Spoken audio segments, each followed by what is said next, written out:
नमस्कार, मैं गजेंद्र जाटव और आज हमारे साथ हैं अशोक कुरिल जी, जो कानपुर के रहने वाले हैं और फिलहाल आयरलैंड में रह रहे हैं। वो एनआरआई हैं और आज अपने अम्बेडकर वादियों से मिलने भारत आए हुए हैं। मुझसे बात करने के लिए। और मैं आज के.पी. चौधरी जी के यहाँ आया कि मैं सभी अम्बेडकरवादियों से मुलाकात करूँगा और यहाँ पर जो कुछ भी चल रहा है उसके बारे में भी बात करूँगा। सर, जो भारत में इस टाइम जो दलितों की स्थिति है सर, तो उसको आप आयरलैंड में रहते हैं तो उसे कैसे देखते हैं यहाँ की स्थिति? मुझे वहाँ पर आयरलैंड में और यूके में, अमेरिका में जो भी हम अम्बेडकरवादी हैं, हमको बहुत दुख होता है, क्योंकि अगर हम यहाँ से 1992 में गए हुए हैं, 1992 के बाद जो दलित मूवमेंट चल रहा है वो पीछे ही जा रहा है, वो आगे नहीं जा रहा है और हमारे लोगों के ऊपर एट्रोसिटीज़ बढ़ती जा रही है। जैसे जैसे हमारे लोग एजुकेशन में ऊपर आ रहे हैं, पहले हमारे लोग इतने एजुकेटेड नहीं थे तो वो उसको टॉलरेट कर लेते थे। अब हमारे लोग जनरल में क्वालिफाई कर रहे हैं, यूपीएससी में टॉप कर रहे हैं, हर सर्विस में टॉप कर रहे हैं, तो वो उसको वो बिल्कुल टॉलरेट नहीं कर रहे हैं। इससे हम लोग को बहुत दुख होता है वहाँ पर रह करके कि इंटरनेशनल मीडिया है और जो हमारा मीडिया यहाँ पर टेलीविज़न और प्रिंट मीडिया है वो भी कुछ नहीं दिखाता। वो भी जो एट्रोसिटीज़ करते हैं उनके साथ हैं।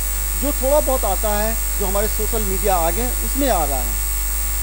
सर, जिस प्रकार से आपने एट्रोसिटी का भी नाम लिया, कुछ दिनों पहले सहारनपुर में एक दंगा होता है, उसको लेकर एक हमारे भाई हैं चंद्रशेखर आज़ाद, उन्होंने बहुत मुस्तैदी से एक आवाज़ उठाई और एक आंदोलन खड़ा किया।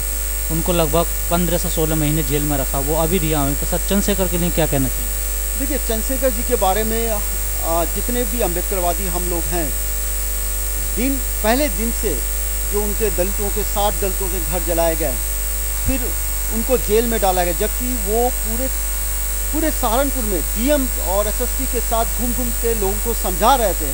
बाद में जो हिंदूवादी सरकार थी उन्होंने उन्हीं को जेल में डाल दिया और जब high court, Allahabad high court ने उनको जमानत दे दी, उनके ऊपर राष्ट्रीय सुरक्षा कानून लगा दिया गया।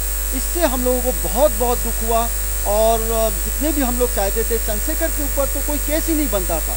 तो हमारे यहाँ पर क्या हो रहा है, जो भी हमारा यंग जनरेशन आ रही है और वो सोशल एक्टिविज्म बंद करते हैं और कोई भी एट्रोसिटी के अगेंस्ट में आवाज़ उठाते हैं, उसको यहाँ का मीडिया भी नहीं दिखाता है। जो गवर्नमेंट है वो उसको सप्रेस करने की कोशिश करती है।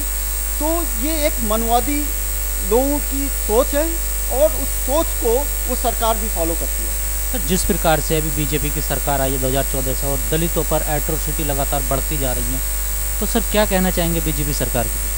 देखिए, बीजेपी सरकार के पीछे कोई भी ऑर्गेनाइज, बीजेपी बहुत समय से ट्राई कर रही थी कि हम किसी तरीके सत्ता पे काबिज हों और उस सत्ता पे काबिज वो हो गए दलितों में फूट डाल करके।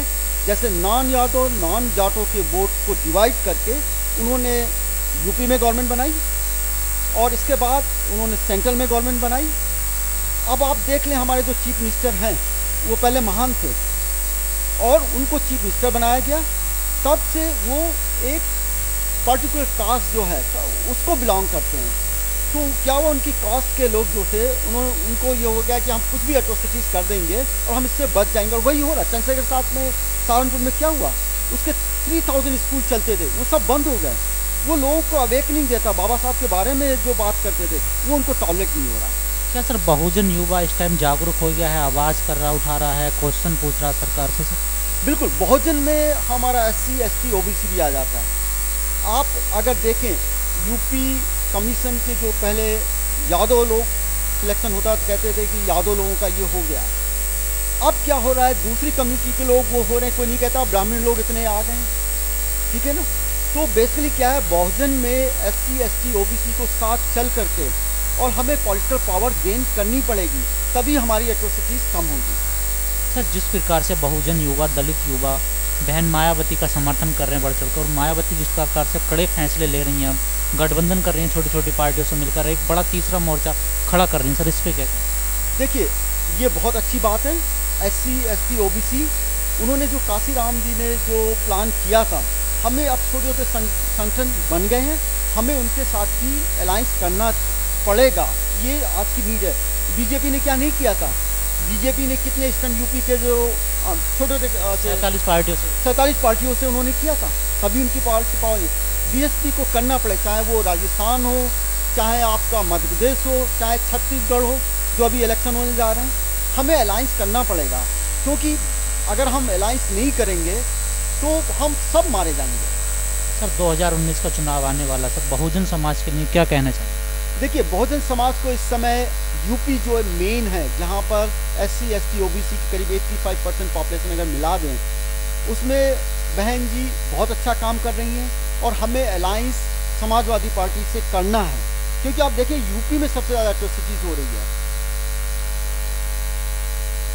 ये थे हमारे साथ अशोक कुरेल जी, जो कानपुर के रहने वाले हैं, लेकिन फिलहाल अभी ये NRI हैं, आयरलैंड में रहते हैं और वहाँ बाबा साहब के मिशन को तेज़ी से आगे बढ़ा रहे हैं। और इन्होंने देश में जितनी भी एट्रोसिटी, अत्याचार दलितों पर, बहुजन समाज पर हो रहा, अपनी बात प्रमुखता से रखी। कैमरामैन शिवम के साथ मैं गजेंद्र जाटव, दिल्ली।